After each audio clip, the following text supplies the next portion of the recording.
the industry right now is very bizarre. Okay. We don't have tourism coming in. We have tourism going out, except that we're noticing trends that the average Joe is not able to go on vacation as much as your luxury clients. Thank God I'm luxury focused. So I'm getting a lot of that business. And we also see that people don't want just, hey, I just want to go to the Caribbean for 3 nights. They're putting all these extensive trips to Europe. Everything is FIT, which means we're going to put 3 nights in Rome, 3 nights in Florence, 3 nights in Venice, 3 nights down in Naples or whatever it is. If you want to appeal to a higher net worth individual, right? They need the personal touch.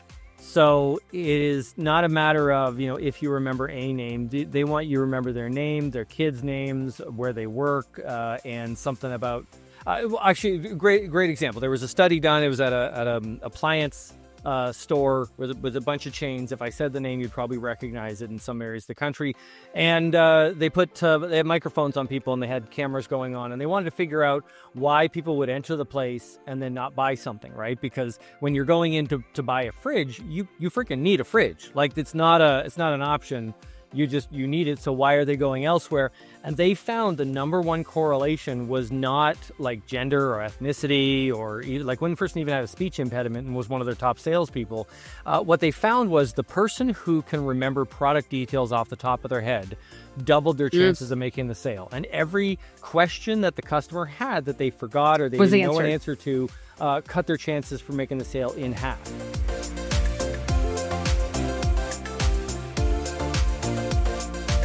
Hey everyone, Tammy Levent here again with another Task Talks.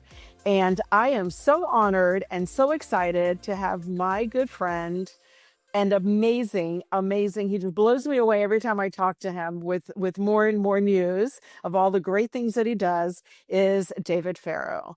Dave, I am so excited to finally have you on my Task Talks. I'm always there for you on your end, but I'm glad you got to join us here on Task Talks and to the travel industry. It is truly an honor.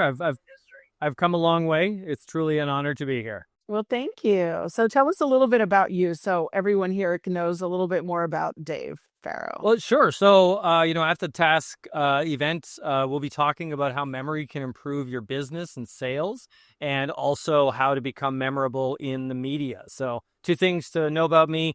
I started off, I got in the Guinness Book of World Records for my memory to sell memory courses. And it turned out to be pretty good. I sold something like $8-10 million worth of memory courses around the world. I was on QVC at an infomercial and all that. And I did it a lot and I'm very proud of that. And having an international bestseller is great. But then after I got there, so many of my fellow entrepreneurs came up to me and said, how did you get on TV? How'd you get on the Today Show and New York Times and things like that? So I started coaching them. I hated coaching because they wouldn't do what I told them to do. So I ended up just doing services. Go to my world. Yeah. And that's what started Farrow Communications. For the last 10 years, we've been doing PR and marketing for authors, experts, speakers, and small business and large businesses. And me.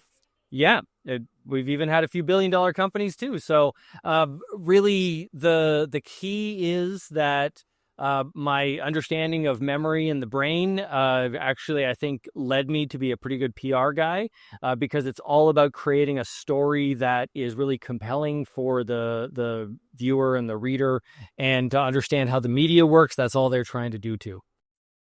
Now, when I know you now for a few years, we actually started working together before the C word. I think everyone knows what that is. COVID. Is that what you're calling it? The C word? I was wondering, who is calling you? Is somebody Australian talking to you? It's all the same. Okay. The C word. Right. We talked right before then, and I'll never forget it. I was in Chicago, and I was just signing a contract with you, and I said, I can't. We got to stop. We got to halt. And you're like, why? And I go, because this is going to be like real. This is really going to come down Yeah, hard. you're telling me it was a big deal. And I was like, And it was nah. right in the beginning. And yeah, you were like, whatever. And I was watching the news with my son, and he goes to me, I said, I have to leave tomorrow. I was going to be there for a week. He's like, no, you'll be fine. And then I said, no, I got to leave tomorrow. And then the next day they shut down the airport. I go, I knew I should have left. But anyway, but after that, we were in the clear, and you've helped me quite a bit with the media. However, I have to say, though, I came to you pretty ready, right? I did TV already. I had a lot of press, so I wasn't that difficult to work with. What suggestions do you have with people that are just never in the media? Like, Right, right, how right. did they get into the media? Yeah. So yeah. Well, the long story short, it came from my own experience. So after I got a Guinness World Record, you'd think the world's my oyster, right? Every camera is going to want to have me on. It's going to be super easy to get in the air. And I was famous for about a week. It was big news, right? I was on like major state NBC, CBS, I think it CNN, was things more like than a that. week.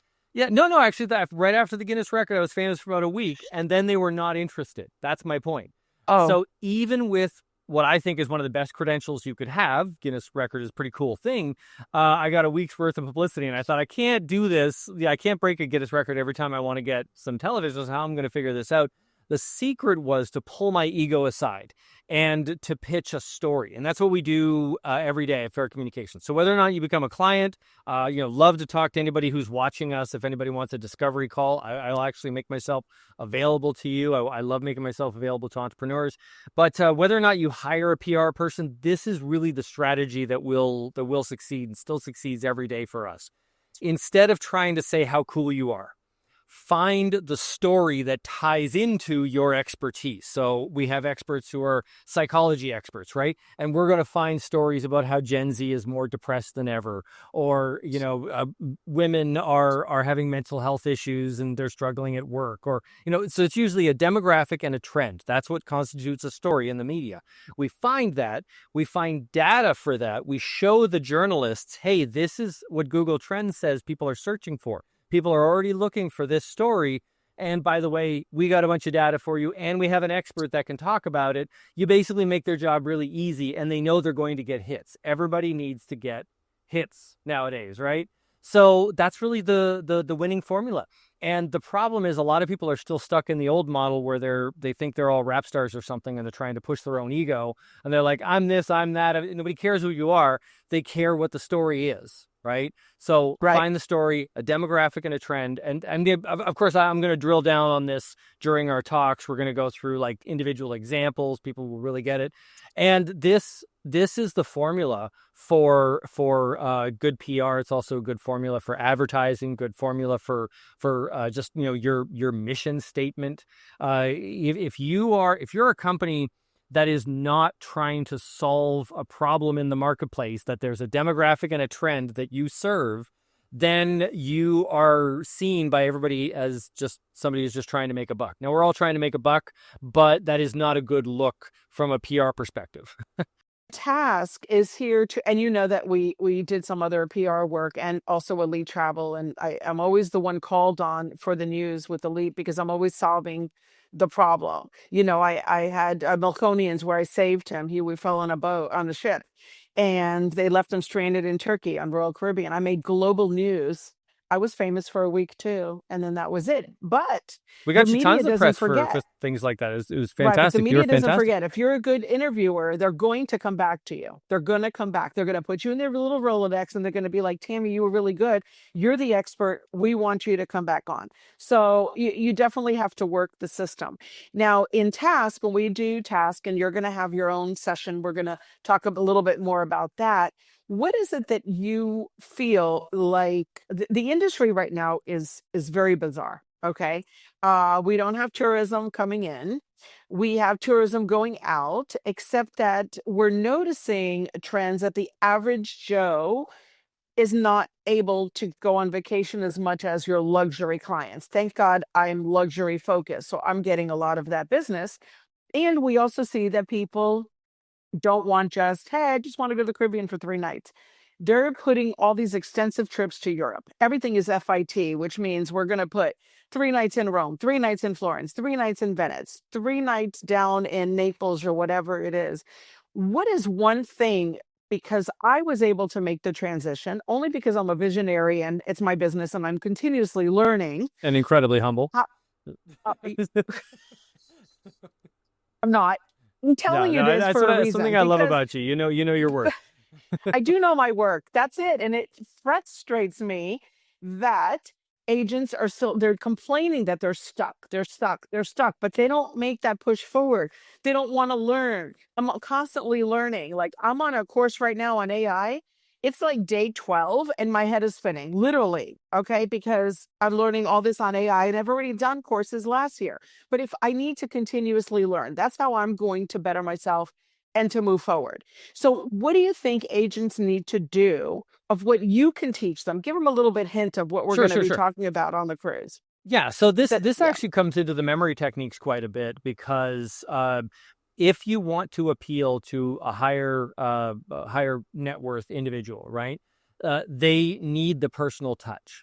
So it is not a matter of, if you remember a name, they want you to remember their name, their kids' names, where they work, and something about. Well, actually, great example. There was a study done. It was at a appliance store with a bunch of chains. If I said the name, you'd probably recognize it in some areas of the country. And they had microphones on people and they had cameras going on, and they wanted to figure out why people would enter the place and then not buy something, right? Because when you're going in to buy a fridge, you freaking need a fridge. Like it's not an option. You need it. So why are they going elsewhere? And they found the number one correlation was not like gender or ethnicity or like one person even had a speech impediment and was one of their top salespeople. What they found was the person who can remember product details off the top of their head doubled their chances yes, of making the sale. And every question that the customer had that they forgot or they was didn't know an answered. answer to cut their chances for making the sale in half. And in today's day and age, because we have AI, we have Google, we expect answers to our questions. Now, here is the trick, though. You can't know everything. Of course, you want to be knowledgeable about your subject, but I've got a little memory hack for this. And this is what I teach to people is to memorize some details about something off the top of your head. We do this with real estate agents where they'll memorize the number of the distance between that place and the closest school, the closest grocery store, like just like 4 or 5 of those things when they're talking to a client. You can do the same thing in the travel tourism industry, whether you're talking about features and benefits, whether you're talking about this airline has this sort of policy, this airline doesn't. Knowing these things and saying them without being prompted off the top of your head, it makes the client calm down and trust you. And it's that trust that will make you make more money. So the difference between making a little bit of money in any sort of service industry, and we're service as well. We're a PR and marketing agency. We serve our customers, right? The difference between making those big checks and just scraping by is what I call kind of the difference between doing a service or being an expert, right? So whether it's like real estate or PR or travel tourism, if they see your role as just a time saver, like you're buying the tickets so they don't have to search through and find the best deal. That's it. If they see you just as a time saver, then they will discount your value. You're just a virtual assistant. You're worth like $10 an hour at the most or something like that, right? Same with real estate. If they see that person as just somebody who searches for houses for them, then you're worth very, very little. Same with our service, right? Exactly that. But see, that's the difference. I keep saying the same thing over and over again. I'm so glad that you brought this up, Dave, because that is the difference between going yourself and booking it online or when you want to go see an expert. People always ask me, oh, they're still travel agents. Well, you need them when you do a complicated trip. And there's a lot of advisors that don't understand. And I tell them, listen, if I sold, there's a particular hotel that I sell in Rome. It is right by the Spanish Steps. It's right where you want to be. It's perfect. I've never had a problem there. Ever, ever, ever. And it prices a little higher in price, but they're luxury clients that come to me. Now, if somebody average wants to go somewhere, I'm going to have to lower the hotel, but I know that hotel like no other. I know it like the stairs, how many restaurants, what do they serve, where are they located, what's nearby, what are the restaurants nearby, everything, And knowing all because those details puts them at ease, makes them know that you're an expert at what you do. that's I'm not right. with some fly by night person. Yeah. And if it works, then sell the same thing. There's no reason to go search again for a whole nother hotel. If you have a 5 and 4 and 3-star property to go to, then you continuously go to the same ones unless you have a problem. So I'll take it one step further though. It's not just being an expert. Why do people go to experts? I mean, I know this because I went to you to handle a lot of my travel when I was doing a lot of speaking stuff. It's not just because I'm going to get a better deal or you might know something I don't. It is a form of insurance. Think about this. true. Any form of sales, if you're dealing with somebody who you think is an expert, they can charge top dollar if they feel like the person is protecting them from making a mistake. So if I'm planning a honeymoon or I'm planning a business trip or something, if you can use your expertise to protect me from making a major mistake, then I'll pay twice as much because insurance on making a mistake is worth so much more. We see this in real estate as well. You know, if you see a real estate agent as somebody who can just sell you a house, then you'll discount them. I only want them to get 1% or something, like in surveys, right? But if it's somebody who's protecting you from buying the wrong house, oh, they're worth like 10%. They're worth so much more, right? So that protection comes from being an expert. And if you are not you're not able to charge your worth, or if you're having difficulty with your fee and you're getting a lot of pushback on that, you are not giving them the impression that you are an expert that will protect them from making a mistake. You're giving them the impression that you're a journeyman, a worker that is just doing something so that they don't have to. And then you'll be paid the minimum possible. You know what I'm gonna get is a lot of new travel advisors are gonna be on this cruise on our task Wonder of the Seas, January 12th to the 16th, folks, just in case you didn't know, for our cruise. They're going to say to me, but I haven't traveled there and I don't know. And I tell them, why do you think we have YouTube? Put on YouTube and just put on Rome. Put on Florence. If you're not sure of a location, learn it and live it and breathe it and know it. Like, I pretty much know the world, and I've never traveled to certain destinations, but I know them really well. I booked my trip to Turkey today for my birthday. My birthday is July 29th. And I booked a trip to Turkey because I'm going there with my group as a fam for next year. And I thought about it. I did the same thing for Thailand and Bali. I knew nothing about it. I went there, scoped it out, did my video footage, enjoyed my trip, came back, and then did a follow-up trip with a group of 30 people. I'm going to do the same thing with Turkey and that. So there are opportunities for them to travel and to experience things. But when they're new and they don't know, I don't know. I tell them to go on YouTube and learn different ways and geographically and learn that That's way. a really good example because they're nervous. They anytime there is a gap in knowledge and you're the expert, then they have to trust you. So trust comes from that. And a lot of people don't know, like, they think I'm just saying, hey, just be smart and have a good memory. Well, I actually teach the memory technique. There are simple techniques, takes about an hour, and everybody in the room is able to memorize everybody's name. You're able to memorize 100 names if you want to. And you can remember product knowledge. It's a fairly simple, it's almost like a kid's game of add-on. You use your imagination. It's a lot of fun. So it has those extra benefits. And by the way, according to research, you actually cut your risk for Alzheimer's by more than half by doing this sort of brain training. So if anybody's worried about being forgetful as you get older, just incorporate this into your business. You'll make twice as much money, and you'll be a lot healthier. People call me and they'll say, I don't know if you remember me, but you did my honeymoon 22 years ago. Because remember, I'm in business for over 30 years. And I was like, oh, yeah, I remember you. You're the one that went here, here, here, here. And they're like, what? Like, how do you remember that? I go, I don't know. It's kind of weird. So I just remember, maybe because I'm passionate about what I do and I really love my clients and I really love what I do. Or maybe I have your gift and I have to go after the Guinness World Records. I really don't. I don't have a gift, actually. It's all, I would normally have a terrible memory, actually, if I didn't use the techniques.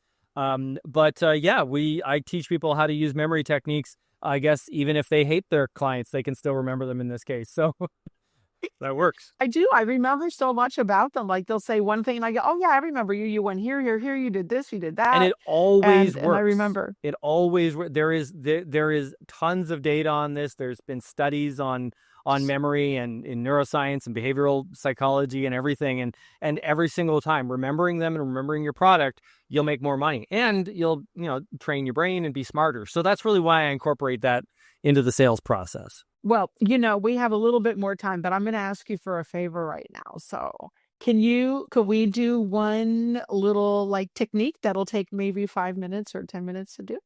Yeah, well, even shorter than that, actually. One of the things that do you want me to tell you how a brain hack would work? Yeah. So okay, so here's one common thing: you forget where you put your keys or your glasses, right? So I got my keys right here, right? So you set it down, and most of the time we're in zombie mode. We're just not paying attention, right? So next time what I want you to do, and I want everyone to do this, grab something that they have, like their keys or cup or anything in front of them, put it down someplace they wouldn't normally do it. Like maybe I'll put it over on this shelf or something right here. And in your mind's eye, I want you to imagine that it explodes. Now, don't actually make anything explode. This is the internet. I have to say that legally. But imagine that that there's a firecracker attached to it and it goes, and there's keys flying everywhere and everything, right? So Okay. what happens when you do that is it activates a part of the brain. It's called the reticular activating filter. And it is essentially what it sounds like. It's a filter of the brain that, for lack of a better word, with a more complex neuroscience explanation for the layperson, it essentially, a good way to think of it is it filters out the stuff it thinks is boring and ordinary. And the problem is most of the time, things that we think are really important, your brain thinks is boring. So if you ever see that viral video that sticks in your mind, your brain does not think that's boring. Your brain thinks that that tree landing on that shed is the best thing ever, right? But that person's name or a phone number or where you put your keys, your brain goes, oh, that's not important, right?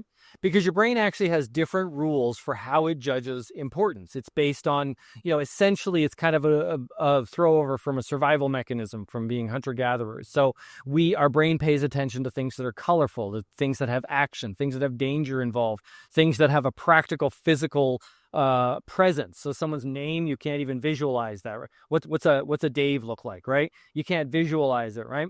So by starting to visualize these things and visualize crazy things happening to them, it sticks in our mind. And I said a whole bunch of stuff. I want everyone, you can close your eyes or whatever. Where did you put those keys? I guarantee you that explosion will pop into your head and you'll never forget it. But more than that, I guarantee you'll remember that days later, a week later in many cases. I've had times where I'll set it down, make it explode, go on vacation for a week. I'll come back and, oh, where are my keys? And if I don't do it, I don't remember. Now that you're talking about where the keys are, I'm going to tell you, I should have done that, but let me tell you. So I moved into my new place here in Greece, my beautiful villa. The only way in and out of the house is with your keys. So in the US, we don't do that. You lock the door, you put your keys somewhere, and then you leave them. So the first day I was here, I was like, where the hell did I put the keys? I'm looking everywhere for these keys. And then we're in the door the whole time.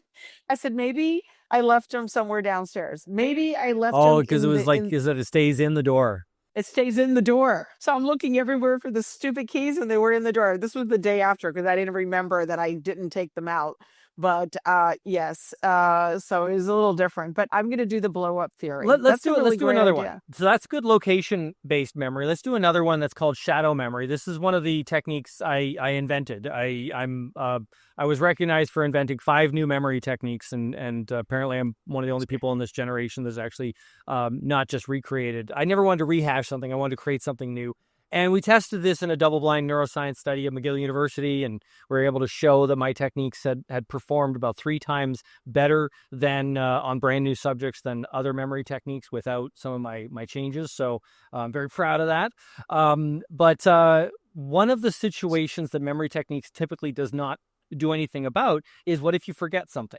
It has a lot of information, a lot of tools to encode information, put it into your brain, but then what do you draw a blank? There was no tools and techniques. So I put my brain to it and I thought of a couple of methods, and it was actually for my great uncle Michael, who was in World War II. He was part of the Scottish regiment. He's no longer with us, but he was very influential in my life, and he was trying to remember the names of some of the people he served with to look them up. Because when you get to that age, he lived into his 90s. So when you get to that age, you're like, you want to reconnect. And he knew these other boys, he called them, when he was 18, 19, 20, right? So anyway, I get a little choked up when I think about it. But long story short, here is what I asked him to do, and he said he actually remembered a few people's names. He was able to look them up. He had a conversation with one of them, and it just changed his whole life. He was elated for ages. So essentially, if you forget something, assume that it's in there somewhere, but it's not given any sort of priority or importance by the brain. Does that make sense? So just like, you set your keys down, most of the time your brain doesn't pay attention to that. But on some level, it will associate other stuff to those keys. So using a keys example is something most people can relate to, not the war example.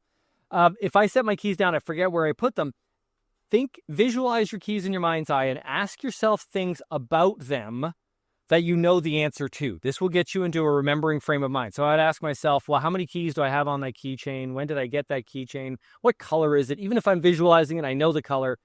Asking those questions makes your brain answer them, and other information will pop along for the ride. So very often what you'll remember is, oh, it's sitting on like a wood shelf. Oh yeah, it's over by the fireplace, right?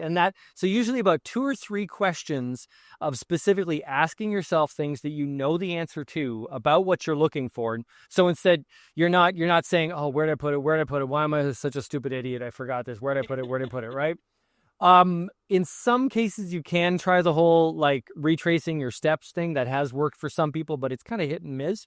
This one is usually much more effective. Just ask yourself questions about it. And usually about the third question, it'll pop into your head. Now, what my Uncle Michael did, we kept a journal and he would write down a question, go to sleep, and then wake up and write down everything he could remember. And he'd remember, oh, this person had blonde hair and this person, smoked these cigarettes and things like that. And so after a few nights of doing this, he started remembering more and more and more, and that's when the names started to come. So for really long, long memories, you got to do kind of the journal method. It's a bit more long and involved.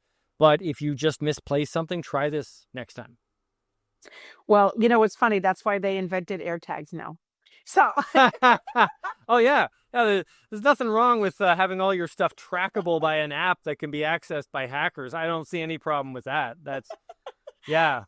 oh, well, I got but that's the problem, though. because We're giving up our whole brain of thinking stuff. We're giving up our brain to technology. You realize that's why our memory has declined over years. Like there was actually something in the early 2000s. It was called the Google effect. It was Harvard and Columbia University did a study, and they found out that people's memory had declined since the 80s. Specifically numbers. Phone numbers are 7 digits long because the average person can hold 7 digits in their head.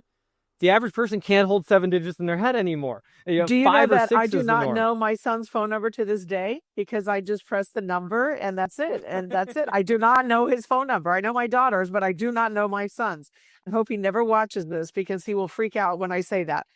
I do have to tell you something crazy about memory. So being in Greece, the last time I was in Greece was I was a little girl and I was here when I was 7 years old and I spent 3 months here with family. And I did have something horrible happen. I had my elevator crash. Okay. And I remember that. But what's really freaky crazy is I will go into an elevator because the elevators in Greece are, the size of a closet.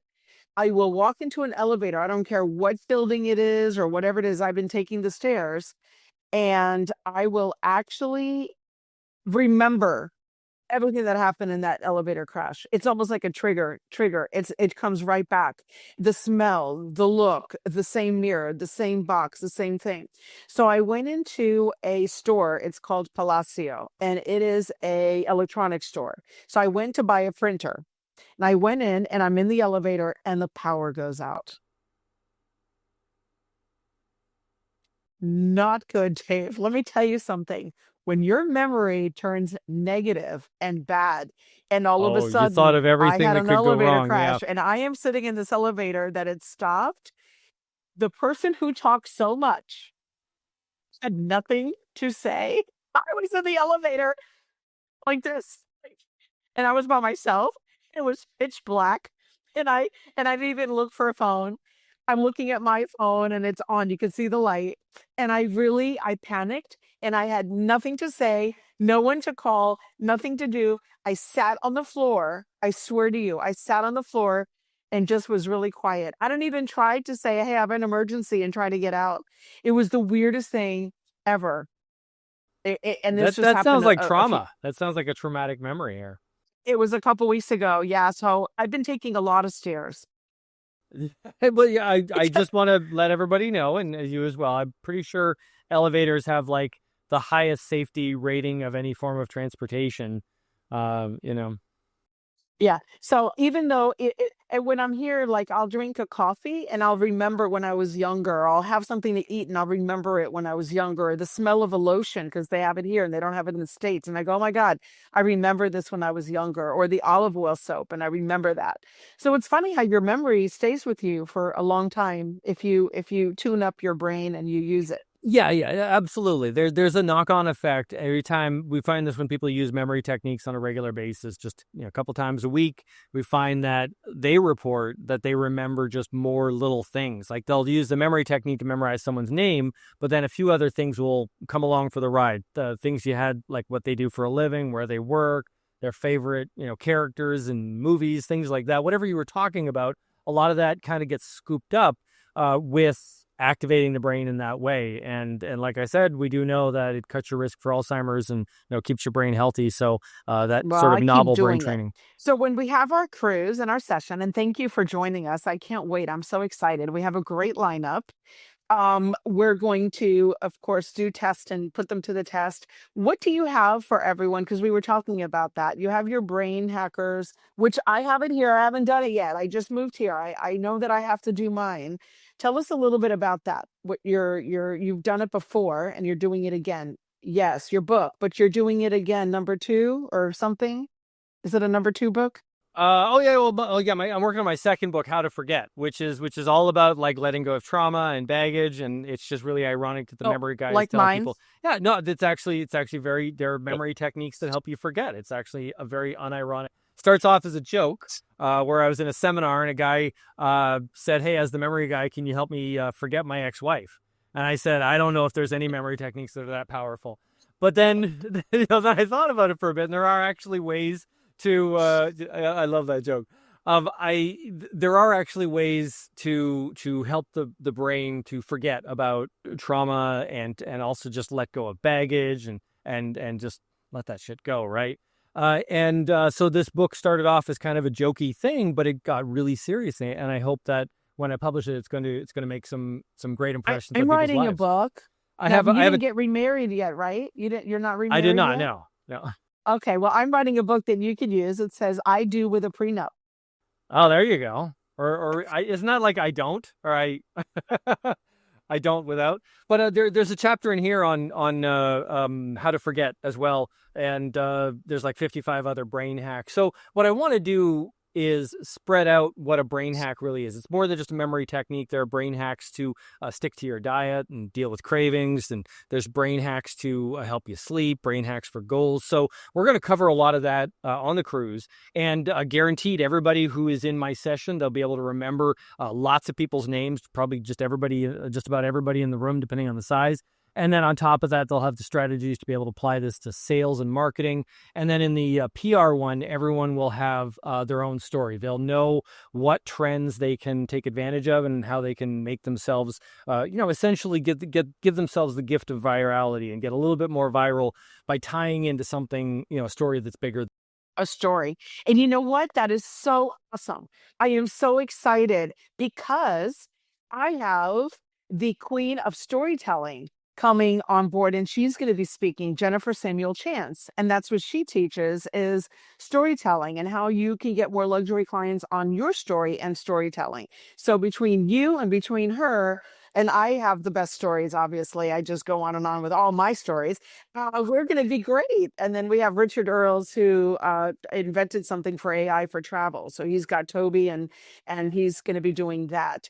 I think AI is going to make more people not use their brain. I don't know. It could go both ways. They could use it more, There has already but good or been bad. an effect on white Good collar or bad. workers. Well, I mean, bad in the sense that so your problem solving skills are going up, but your memory and focus are going down with AI. But don't you think that they're learning? Like I learn something every day with AI but I don't know, maybe because I'm different and I do have a better memory than I don't know. I don't know. All I'm telling you is that I am learning more. I feel like I'm educating myself more when I use AI, but depends on what I'm searching too. I'm not Well, when there's a I'm technological using it for business. revolution, there's a small minority of people, admittedly, that get smarter and they get more wealthy, and those are the people who embrace that technology and start using it. So when, for example, what I talked about with smartphones and things like that, yeah, our memories are getting worse since we've had phones remember our numbers without having to memorize it and type it in. But at the same time, people who embrace all that stuff and start learning how to make apps work together, make apps work for your business, you're learning more. Your memory actually can increase and improve on tests. So it's not a linear thing. It's mostly the people who embrace it tend to succeed, and the ones who are not trying to be too lazy. They're trying to accomplish something. You have to learn everything to do that. I'm in the middle of something that I'm doing legally, and I didn't want to hire an attorney. I kind of may or may not, but I want to learn the I don't know terms. if I can help you with that much advice. This is No, no, no. I'm just saying, well, this is what I'm saying. So I I don't know the terms. They talk legalities, they talk in terms that I don't understand. And I'm using it so much. This motion for this for this motion for that and that, and you need this paper and this subpoena and this. What does all this mean? So when I put it in and then I say, can you tell me this in plain English? And I get it, I'm learning about it more, whether or not it's something I'm going to pursue or something I'm going to leave and not do. And but that's what I learned. I don't put things in there that are like, how many steps is it to a mile or something? I don't know. I'm yeah. just So giving you an some of the example. factual I'm stuff, really learning. yeah, AI Yeah. doesn't do as well with some of the factual stuff. It makes stuff up sometimes even. So you can't. So people want it to be an employee, and it doesn't quite reach that. But as an educator and as an analyzer, if you give it a ton of information and say, "Hey, what's wrong with this? What can be improved?" Great feedback. So think of it like an editor coach, think of it like an educator, someone who's coaching you but not giving you the answers, because if it gives you the answers sometimes it's wrong. But if it gives Yeah. you, like, if it coaches you in how to do better, then it'll show you things that you just don't see. It's a different perspective. So that I totally agree. That's how we use it as well. We take our pitches and instead of getting AI to write them, we'll write a pitch and then we'll say, hey, what's wrong with this? What could be better? And we'll get some insight and of course work with the client on that to be better and improve.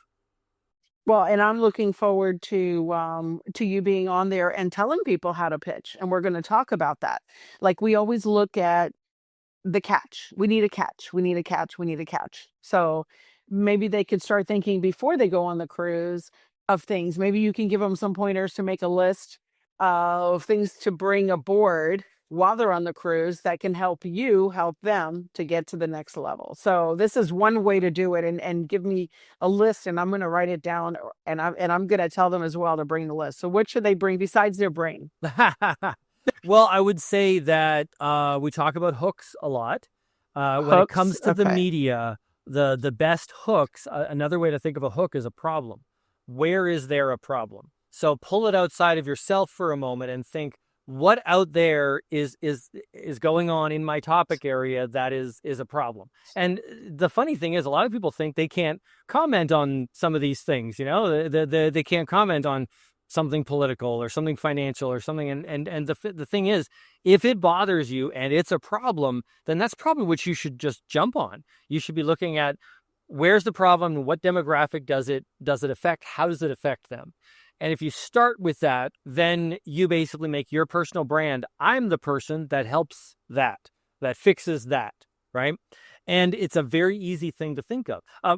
Cardinal rule in sales, absolutely a most important rule, if you remember nothing from this whole conversation, is that you can't convince somebody that there is a problem at the same time as you're trying to convince them that you're the solution.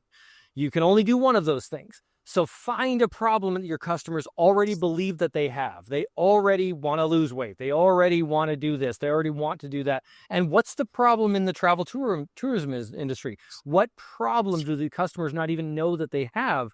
But it's definitely a problem that they care about. You make them aware of that problem, then all you have to do is convince them that you're the right person for the job. So it's so important to just focus on finding that problem and just branding yourself as the person who solves this problem. Got it. Yes, I did have a customer today, and she was dead set on to go a certain location, and she would not change her mind. But getting to that destination with three other people coming from different parts of the country, she goes, "We want to meet up here." It was not going to happen. There's only one flight a day that goes in there, and they're not meeting up at the same time. There's no way. They'd have to meet in a different location. So I tried and tried and tried to do this. And what I ended up doing, and I'm bringing this up because it may not be media, but it's the same thing. I'm solving a solution. I actually got her on a Zoom right before we did our call, and I put her on and I go, "Can I just show you the map, please? Can I just show you, please? Tell me how this one's coming from here, from here, from here. There's one flight a day. These two misconnect. You're going to make your flight, and I can't connect you. How do you want me to resolve this?" That's all I told them. "Oh, we see now. Okay, can you just pick another spot for us?" So that's it. Like, people, like, the agent really needs to solve those issues as well, because people may watch something on YouTube. They saw somebody go to the Himalayas and think it's so easy to get there, or they may have seen something in the middle of nowhere in Croatia. I'm going to do that cruise, not realizing how to get there, the logistics of it, and that's what they want. So it's your job to explain to them that sometimes we can't have what we want. And sometimes we just logistically cannot achieve that. And you have to come up with a solution. Try to, if I was you, I would try in that situation, I would try to brand yourself as a person who deals with multiple itineraries together, coordinating multiple travelers. Say, hey, I'm probably one of the best in the world at coordinating multiple travelers, right? And I got to tell you, this one's not going to work unless you move the date, right? So if you start Right. with, hey, I'm an expert at this, at coordinating multiple travel, how can they verify that? I don't know, but I'm an expert at this, and it's not going to work unless da da da da da. Then the argument, then you're not arguing with them. If there's ever an argument, it's usually an argument over expertise. If you're saying, we can't do this, and someone's saying, oh, you should do it, then they don't believe that you're the expert. If you can establish yourself as the expert who knows what they're talking about, then they'll just go, oh, okay, well, we thanks for letting me know about that, and let's move the date or move the location. That's a good idea. I'm changing my bio. I'm going to add that in there. Yeah, actually, I think that'd be really good. And the thing is, I'm the expert in FITs. yeah, there you go. Yeah, that's what they're called. So absolutely. Any last minute stuff? We're wrapping it up. You're amazing as always. It's so easy to talk to you. I can sit here for like 3 hours and shoot the shit and talk. I love you too. This is a lot of fun. Well, I would say that anybody who's listening to this, if you're at all skeptical about going to the event or something, I can tell you that, during my session, you're going to get some guaranteed results. I don't believe in just dancing around and making people feel good. You're actually going to be able to walk out of there and do some real things in your business and to do some pretty radical things with your brain.